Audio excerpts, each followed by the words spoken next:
अंजनी के वीर हनुमान हवनिया में आवा चली। अंजनी के वीर हनुमान हवनिया में आवा चली।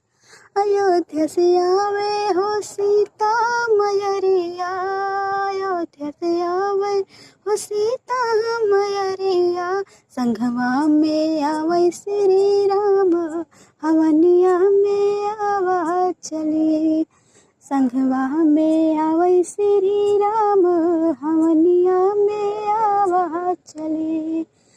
जनी के वीर हनुमान हवनिया में आवा चली। गोकुल से आवे हो राधा मैया, गोकुल से आवे हो राधा मैया। संघवा में आवे श्री कृष्ण हवनिया में आवा चले।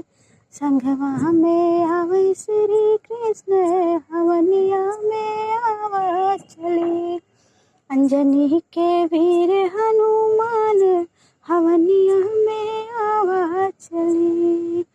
काशी से आवे हो गौरा मैया, काशी से आवे हो गौरा मैया।